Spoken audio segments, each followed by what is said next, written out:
buenas noches, queridos amigos.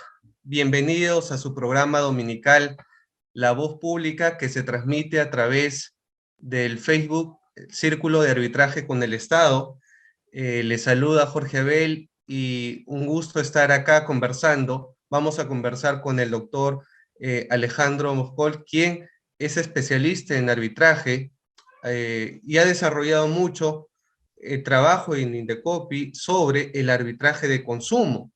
Muchas de las personas que nos ven y que preguntan siempre cómo funciona el arbitraje de consumo, qué debe hacer un consumidor cuando se siente, digamos, tiene un conflicto, una controversia, cuando adquiere algún producto, algún bien, algún servicio, y siente que debe presentar alguna queja ante Indecopi. Y este nuevo mecanismo alternativo para solucionar conflictos entre privados nace con un aspecto importante de Indecopi para reforzar y crear mecanismos eficientes que garanticen soluciones a corto plazo para el consumidor. Vamos a conversar también sobre la actual regulación, el procedimiento, y le doy la bienvenida, sin más preámbulos, al profesor Alejandro. Buenas noches, profesor Alejandro. Bienvenido a La Voz Pública. Muchas gracias, Jorge Abel, muy amable por la invitación en esta oportunidad para conversar sobre el arbitraje de consumo. Gracias, profesor. La primera pregunta que nos hacen, ¿de qué trata el arbitraje de consumo y cuál es su regulación, por favor? Sí, muchas gracias. El arbitraje de consumo nace con el Código de Protección y Defensa del Consumidor en el año 2010 y se establece como un mecanismo alternativo de solución de controversias, es decir, los conocidos EMARC, ¿cierto? Es decir, tenemos distintas formas de solucionar las controversias entre los proveedores y los consumidores, estableciéndose la posibilidad que también haya un arbitraje entre el proveedor y el consumidor, con las características específicas que tiene el arbitraje. Es decir, aquí, digamos, la solución de la controversia será a través de árbitro, puede ser unipersonal o un tribunal arbitral colegiado, y que tiene como resultado un laudo arbitral, es decir, con todas las características de un pronunciamiento que va a tener la calidad de cosa juzgada. Doctor, y cuando alguien tiene un conflicto y recurre a veces a Indecopi, ¿por qué optar por el arbitraje y cuál sería, digamos, la solicitud, los procedimientos para no acudir a un procedimiento sancionador, sino acudir a la vía del arbitraje? Muchas gracias por la pregunta y a partir de aquí me voy a tomar unos minutos para poder detallar, ¿sí? Cuando en el año 2010 el código parte de establecer lo que es el procedimiento ordinario, ¿no? de tutela del consumidor, también dio partida a este mecanismo alternativo y se le denomina mecanismo alternativo de utilizar el arbitraje de consumo, utilizar el arbitraje como forma de solución de conflictos. Y vale señalar, Jorge, que no es, digamos, no son las dos únicas alternativas, ¿cierto? Podría, por ejemplo, optarse por mecanismos de conciliación entre el consumidor y el proveedor, o, por ejemplo, también algunos mecanismos propios de una autocomposición, como son, por ejemplo, utilizar las denominadas defensorías del consumidor. Es decir, dentro de la protección que otorga el código y también de la necesidad de tutela del consumidor, se abrieron varias posibilidades, cada una con sus propias características. Es decir, el consumidor se enfrenta, ¿cierto?, a un problema y el ordenamiento jurídico le da varias alternativas. Y aquí vamos a ver cada una de ellas. Por ejemplo, el consumidor podría utilizar una fórmula conciliatoria directa o podría ser una fórmula a través del servicio de atención al usuario que cuenta, en este caso, la autoridad Indecopi. Es un mecanismo posible. Otro mecanismo es poder acudir a una defensoría del consumidor, como tienen algunas, digamos, asociaciones de empresas o gremiales, que son mecanismos que permiten una atención directa de las reclamaciones que puedan tener los consumidores. Y luego tenemos las dos más conocidas, ¿cierto? La que has mencionado, que es utilizar el procedimiento administrativo. El procedimiento administrativo es una vía posible, pero que tiene características típicas de una administración pública que va a dirigir un procedimiento administrativo, es decir, ejercicio de función administrativa y donde vamos a tener una denuncia, además un inicio del procedimiento donde se van a imputar cargos a un proveedor. Por otro lado, vamos a tener que una instrucción del procedimiento hasta que se determine, ¿cierto?, la resolución final que establece si hay o no responsabilidad administrativa de este proveedor respecto de lo que ha denunciado el consumidor. Entonces, esta vía es una vía válida, sin embargo, es una vía formal, es una vía procedimental que suele tener y suele ser más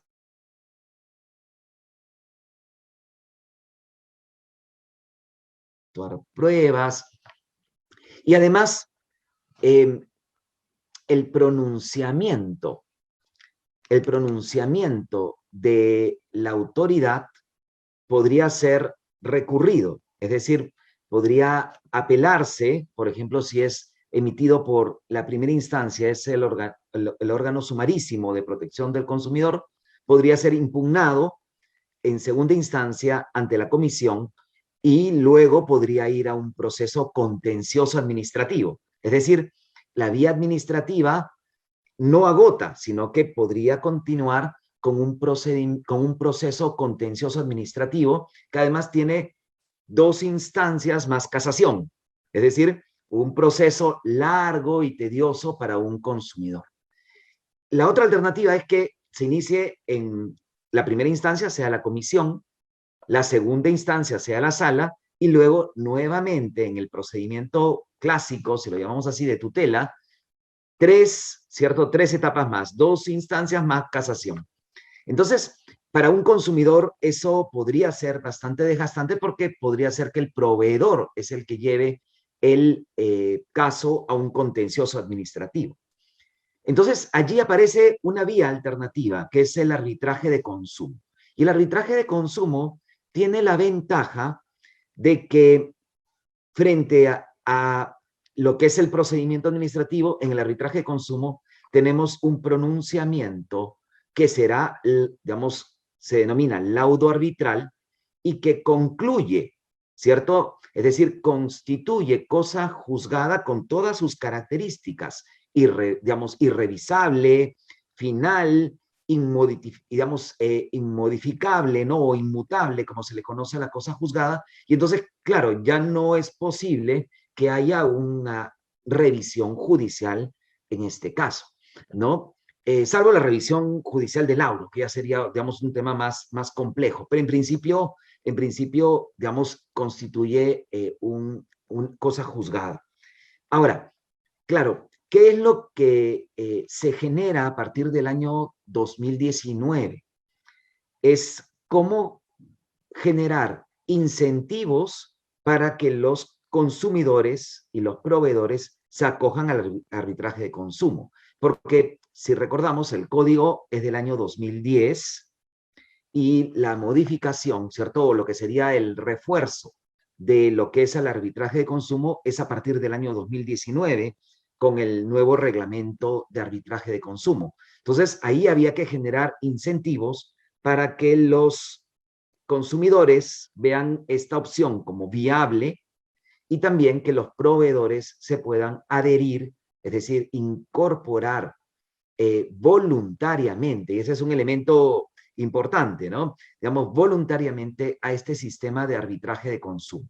Mientras que el procedimiento administrativo para un consumidor, digamos, implica ejercicio de la función administrativa, además, cosa decidida, es decir, no posibilidad de revisión más adelante, y además utilizar el mecanismo coercitivo porque se fuerza al proveedor para que vaya al arbitraje, para que vaya al procedimiento administrativo. En el caso del arbitraje, más bien tenemos el elemento del laudo arbitral y además que es voluntario, ¿cierto? Lo cual tiene, digamos, sus ventajas, pero también más adelante seguramente conversaremos de los problemas que tiene también, ¿cierto? El que sea voluntario. Y en ese marco, profesor, hay un tema que a veces los consumidores ven al momento de iniciar, los costos. Se preguntan, ¿cómo voy a iniciar el arbitraje? Porque tienen ese sesgo de decir el arbitraje es costoso, pero ante el arbitraje de consumo es gratuito. ¿Cuál es el procedimiento? Correcto, gracias, Jorge. En efecto, uno de los temas que ha sido debatido, ¿no? Digamos, a nivel académico respecto del arbitraje en general, es que termina siendo una vía que puede ser eficiente, eficaz, más sumaria que un proceso judicial o eventualmente de un procedimiento administrativo. El tema es que por los costos que implica un arbitraje normal, tanto, por ejemplo, el tema de los honorarios de los árbitros o los honorarios del centro de arbitraje, que hace que se vea como una vía muy exclusiva, ¿no? En el caso del arbitraje de consumo, frente a ello, se generó también como parte de estos incentivos el mecanismo de la gratuidad. Es decir, eh, bajar la barrera, ¿cierto? Para que haya mayor utilización de este mecanismo. Entonces, no hay honorarios del centro de arbitraje, es decir, las juntas de arbitraje no tienen unos honorarios para efectos de los arbitrajes. Por otro lado, los honorarios de los árbitros no son asumidos por las partes, como pasa usualmente en un arbitraje normal, ¿cierto? Civil o comercial. Aquí en el arbitraje de consumo, para digamos, las partes, consumidor y proveedor, es gratuito, ¿sí? No obstante, sí hay un honorario que, digamos, que en este caso la Junta de Arbitraje de Consumo le reconoce a los árbitros incorporados en las listas o nóminas de árbitros.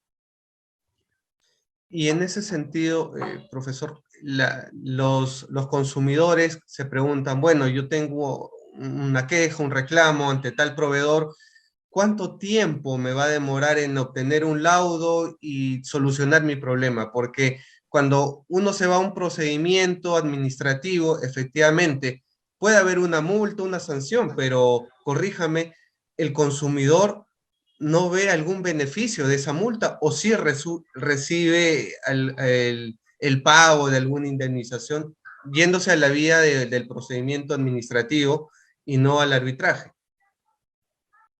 Correcto, Jorge. Yo creo que has tocado dos temas bastante importantes, ¿no? El primero referido a la duración, ¿cierto? Que tiene el arbitraje, y lo segundo está referido, ¿cierto? A cómo puedo lograr, ¿cierto? Que hayan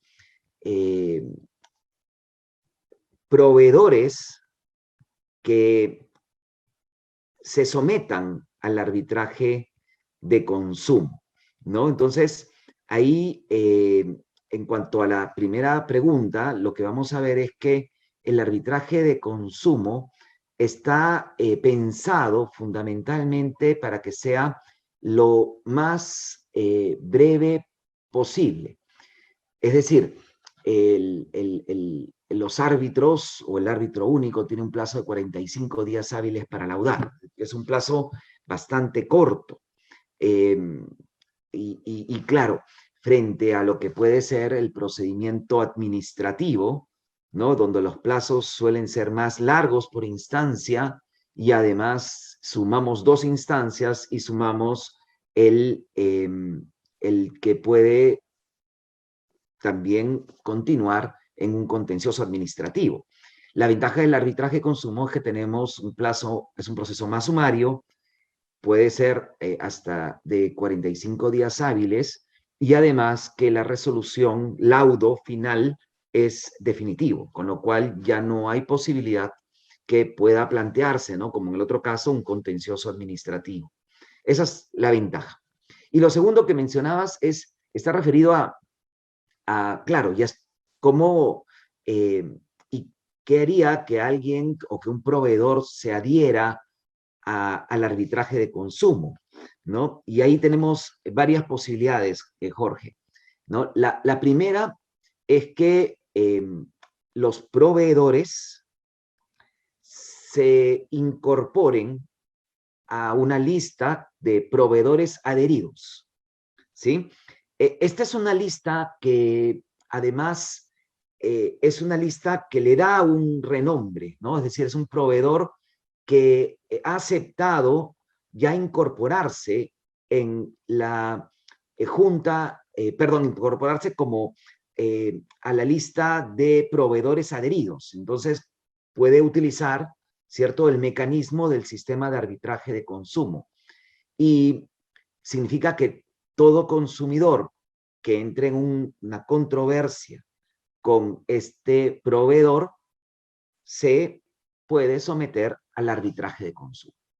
La otra posibilidad es un consumidor, ¿cierto?, que puede llegar a un acuerdo, es decir, con el proveedor en la controversia específica, ¿cierto? Y entonces, digamos, ahí hay un convenio arbitral sometiéndose a el arbitraje de consumo como el mecanismo para resolver dicha controversia, ¿no? Entonces es la otra posibilidad, es decir, la primera, la de utilizar el sistema, ¿cierto?, de adhesión, proveedores adheridos y que además se integran, ¿cierto?, a este sistema de arbitraje de consumo. Y la otra es que para cada caso concreto, el proveedor decida someterse al arbitraje de consumo. Profesor, ¿cómo el proveedor, digamos, que a veces quiere evitar la multa, ¿no? Y efectivamente quiere someterse a estos mecanismos más eficientes y que le van a ahorrar tal vez gastos, ¿cuáles serían los pasos que el proveedor, la empresa, tiene que seguir ante Indecopi para estar adscrito al arbitraje de consumo? Correcto. Sí, esto es bien interesante, ¿no? Porque nuevamente sobre tu pregunta está el tema de un incentivo más para adherirse, ¿no? Es decir, en el arbitraje de consumo, lo que se determina es, por ejemplo, si el proveedor debe o no, por ejemplo, devolverle el bien en discusión, el pago o la devolución de la suma de dinero pagada, eventualmente una reparación o indemnización por lo que se podría haber ocasionado. Entonces, ahí tenemos dos incentivos uno para el consumidor y otro para el proveedor.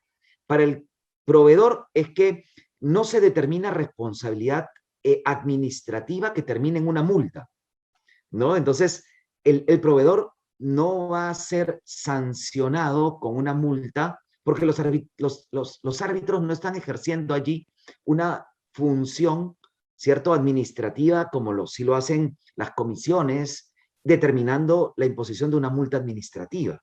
Aquí lo que van a hacer es determinar si el consumidor o el proveedor tienen la razón relacionada a una disputa en particular. Entonces, aquí vemos el incentivo para el proveedor. No va a recibir una multa y las multas sabemos que pueden ser montos bastante elevados. Y por otro lado, en el caso de el consumidor es que va a poder recibir una suma con carácter de indemnización, que no la recibiría, ¿cierto?, en un escenario normal en el procedimiento administrativo, el de denuncia, ¿no? Porque ahí se va a determinar una sanción administrativa, una multa. Esa multa le corresponde, digamos, a la autoridad, al Estado, pero no es para el consumidor, ¿no? El consumidor podría recibir una medida, digamos, favorecerse de una medida correctiva de la autoridad, pero no tienen, digamos, esta naturaleza indemnizatoria. Ahora, ¿qué tiene que hacer un proveedor? Y esto es bien importante, ¿no? Digamos, es un pequeño, un breve procedimiento administrativo de carácter, digamos, de inscripción registral, ¿no? Entonces, presenta una solicitud a la autoridad. El proveedor puede, digamos, señalar el tiempo por el que se adhiere, ¿cierto? Como mínimo es un año, podría ser más, podría ser indefinido.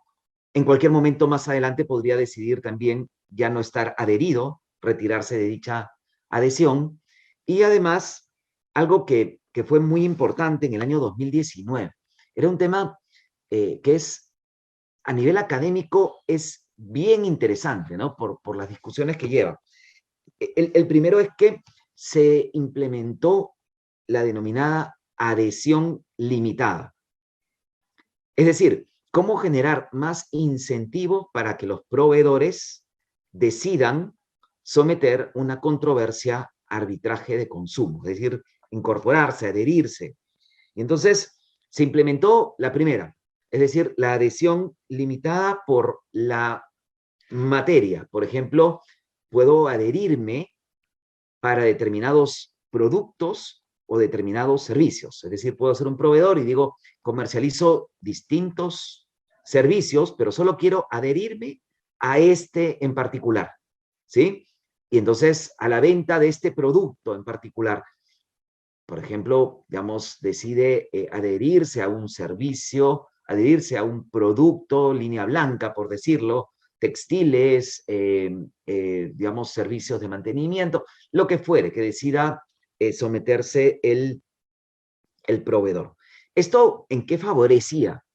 Que el proveedor podría decidir, ¿cierto?, en qué materias se va a someter a arbitraje de consumo, dejando las demás a la vía normal, ¿cierto?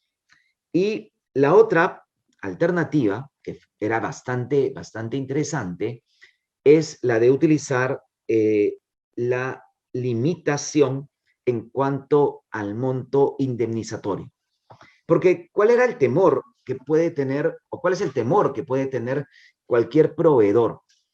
Y es que si es que los árbitros no tienen un margen para la determinación de las indemnizaciones. Entonces, claro, tiene que haber un deber de motivación en el laudo, de señalar las razones por las que se determina la indemnización en un determinado caso. Pero, ¿cómo saber, cierto, que no me van a establecer una indemnización que sea, pues, absolutamente alta respecto a lo que se esté discutiendo, digamos, derivado de una computadora, ¿no?, como la que estamos utilizando? Pues sabemos que digamos, hay ciertos límites, ¿no?, a la indemnización, probablemente el valor del producto, ¿no?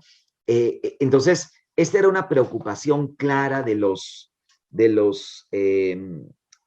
proveedores. Entonces se estableció que el proveedor podía establecer un monto máximo para lo que era la indemnización por daño emergente o por lucro cesante, ¿no? Es decir, por lo que significa, digamos, el bien o el servicio en discusión, o por lo que he perdido por derivado de dicho incumplimiento por parte del proveedor. Dejando, y acá fue un tema bien importante, que si el consumidor quisiera discutir otros elementos, ¿no? Como el daño que se le conoce como el daño a la persona o el daño moral, eso ya podría discutirlo en sede judicial, que en realidad son muy pocos o casi ningún caso que se discutiría. En materia de consumo, las discusiones están más referidas, ¿cierto?, al daño emergente o el lucro cesante. Con lo cual, este era otro incentivo para que los proveedores se acojan, se adhieran a este sistema de arbitraje de consumo. Bien, profesor. ¿Y qué se necesita para ser árbitro? Nos hacen los colegas, nos preguntan cómo soy o me adscribo como árbitro ante Indecopi, cuáles son los requisitos o convocatorias con Correcto. respecto a esto. Correcto, sí, muchas gracias. El tema es un sistema de nómina, ¿no? Es decir, eh, la, se cuenta con una nómina o registro donde se inscriben los árbitros. Y claro, cuando vemos la estructura del funcionamiento del arbitraje, pues vemos que está la autoridad, ¿cierto? En este caso, el Indecopi, está además la Junta Arbitral, está la Dirección Nacional, la Dirección de la Autoridad de Protección del Consumidor. Entonces vemos que ahí tenemos, digamos, una intervención pública, una presencia pública. Luego tenemos también a los proveedores, ¿cierto? Que tienen un interés en que, digamos, el sistema funcione. Y tenemos también a las asociaciones de consumidores. Entonces, la, la idea, ¿cierto?, es que cada, no sé, digamos, tal vez no es correcto llamarlo estamento, pero cada, digamos, cada organización, ¿cierto?, desde lo público, desde los consumidores o desde los proveedores, presenten a los candidatos, ¿sí?, a árbitros. Y entonces, cada cierto tiempo, la autoridad realiza una convocatoria para la incorporación de nuevos árbitros a esta nómina. Entonces, ahí se reciben las propuestas de las asociaciones de consumidores, las propuestas de las organizaciones empresariales, las propuestas de las entidades que conforman el Consejo Nacional de Protección del Consumidor. Y sobre eso es que, digamos, ya se realiza un procedimiento de revisión curricular, ¿sí?, para poder ser árbitro, ¿no? Y ya luego de ello, luego de la evaluación curricular, se procede a la inscripción de los árbitros en esta nómina. Interesante y toman nota los colegas que nos estaban escribiendo. Ahora, el tema del consumidor y también del proveedor pasa por una transición de conciliar, porque creo que ambas partes lo que quieren es solucionar de inmediato y también en armonía, en una cultura de paz, sus controversias. ¿Cómo funciona la conciliación? Esto también tendría, en un eventual acuerdo de ambas partes, tendría la calidad de cosa juzgada, sería ejecutable este acuerdo conciliatorio dentro del proceso de arbitraje de consumo. Correcto, correcto, sí. A ver, vamos a poner algunas ideas, ¿no? Es decir, los mecanismos, como en este caso, alternativos de solución de conflictos, la conciliación podría ser utilizada dentro o fuera del arbitraje, ¿no? Es decir, podría conciliarse con el proveedor, podría conciliarse en el procedimiento administrativo, eso es importante, ¿no? Es decir, y esto, Jorge, en una de las reformas del año 2016, digamos, ya se consolidó que en los procedimientos, en estos que se siguen contra los proveedores que tienen típicamente naturaleza sancionadora, incorporar también la posibilidad de la conciliación, ¿cierto? Es decir, digamos, atenuar la intensidad de este procedimiento sancionador para que sea un procedimiento donde es posible que el proveedor y el consumidor pues puedan, ¿cierto?, conciliar y eventualmente que el consumidor se desista, ¿no? Entonces, ahí es un escenario de la conciliación. Ahora, ¿qué pasa si se da la conciliación dentro del arbitraje? También es posible, ¿cierto? Pueden conciliar y pueden las partes solicitar que los términos, ¿cierto?, que se están quedando, se incorporen en el laudo. Es decir, el laudo incorpora los términos materia de la conciliación, con lo cual nuevamente ya tenemos la presencia de un laudo, ¿cierto?, que tendrá la calidad de cosa juzgada. Importante las precisiones para las partes. Y en su opinión, ¿cuáles serían los retos que debería afrontar ya con miras al bicentenario, tal vez, el arbitraje de consumo? Porque si bien hay incentivos, como usted bien lo ha explicado, para fomentar el arbitraje, en materia, por ejemplo, de arbitraje en contratación del Estado, la ley establece y de alguna manera, entre comillas, obliga que el único camino ante una controversia sea el arbitraje. Y esto, digamos, ha hecho que el arbitraje en materia de contrataciones del Estado sea uno de los arbitrajes que más se arbitra en nuestro país.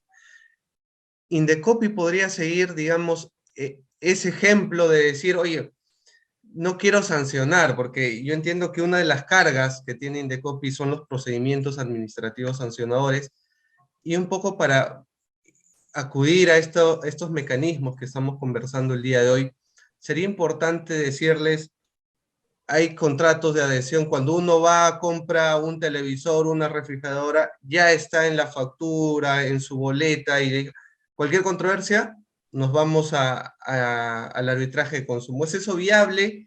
¿Estaríamos en contra de los principios del arbitraje que es voluntario? ¿Cuál es su opinión, doctor? ¿Y cuáles serían en todo caso los retos del arbitraje de consumo? Ok, muchas gracias por la pregunta. Vamos a empezar por la primera, que está referido al elemento de, digamos, voluntario, ¿no? El arbitraje tiene el elemento de la voluntariedad, ¿cierto? La Constitución reconoce la posibilidad de que exista, ¿cierto?, una jurisdicción arbitral, digamos, y que además este ámbito queda en el ámbito de las partes, ¿no? De la digamos, plantean la autonomía desde ese punto de vista, ¿no? En materia de contratación pública, como bien señalas, ha sido la ley, ¿cierto?, la que ha obligado a que toda controversia, ¿cierto?, sea resuelta en arbitraje, que vale señalarlo, ¿no? En otros ordenamientos jurídicos, la discusión respecto de los conflictos entre el Estado y los particulares en materia de contratación pública se someten a tribunales ordinarios, ¿no? Tribunales contenciosos, ¿no? En el caso peruano se ha optado por el arbitraje. Pero claro, pasa por uno, si quiero contratar con el Estado, me someto voluntariamente al arbitraje. Segundo, la presencia de la ley. Es decir, la ley que en ese punto ha restringido los niveles de autonomía. ¿Qué pasa en el arbitraje de consumo? Claro, si quisiéramos incorporar un mecanismo donde se obligue, por ejemplo, como mencionabas en el ejemplo, se obligue a los proveedores a que sometan sus controversias a arbitraje de consumo, sí estaríamos restringiendo, yo creo que de una manera bastante intensa, el ámbito de libertad, ¿cierto?, de los proveedores, en este caso. Porque existen mecanismos alternativos, ¿no? Está, digamos, la jurisdicción ordinaria, está además la posibilidad de las denuncias y otros mecanismos, ¿no? Es decir, creo que incidiría muy fuerte, ¿no? Digamos, además de que creo que hay un tema de reserva de ley, o sea, no se podría haber hecho por decreto supremo o una resolución o norma de menor jerarquía, ¿no? O sea, creo que hay un tema de ley, pero que también habría que evaluar esa, digamos, compatibilidad de una ley de ese tipo con la Constitución, ¿no? Entonces creo que ahí habría un juicio, un test respecto de la constitucionalidad de esa ley. Lo segundo, ¿cuáles serían los retos? Yo creo que los retos están básicamente en cuanto a su mayor utilización, ¿sí? Es decir, yo creo que es una buena forma de resolver conflictos. Sin embargo, vamos a tener estos mecanismos en paralelo, ¿cierto? Es como si todos compitieran a la vez. Entonces, claro, muchas veces no se acogen por falta de, digamos, de conocimiento. Podría ser que no saben, ¿cierto? Ni los proveedores ni los consumidores de que está el arbitraje de consumo. Entonces, claro, creo que parte de la promoción, difusión que cumple la autoridad es importante ahí, ¿no? Es decir, que más personas conozcan del arbitraje de consumo. Entonces, las acciones creo que deberían ir por ese lado para tener una mayor participación, un mayor número de empresas que se acojan, se adhieran a este sistema de arbitraje de consumo. Esperemos, y yo creo que en algún momento, como usted bien señala, es falta de una cultura arbitral que si bien está siendo trabajada ya en Indecopi, estoy seguro que educando, explicando las ventajas, los beneficios, no solamente al consumidor, sino al proveedor, creo que Indecopi va a llenarse también nuevamente de la carga procesal en arbitraje. Pero bueno, es un camino largo, pero que ya se ha dado pasos durante años, así que felicito su trabajo también en ese sentido. Antes de las conclusiones, profesor, voy a hacer un anuncio que me están pidiendo por interno. Vamos a invitar a todos los amigos que siempre nos acompañan cada domingo al primer Congreso de Arbitraje en Contratación Pública que inicia este martes y va hasta el jueves de 6 a 9 de la noche, así que todos están invitados, son más de 40 expositores, árbitros, magistrados, procuradores, hablando sobre uno de los arbitrajes que más arbitra, que es arbitraje en el marco de la Ley 30.22.5 y su reglamento, así que quedan cordialmente invitados.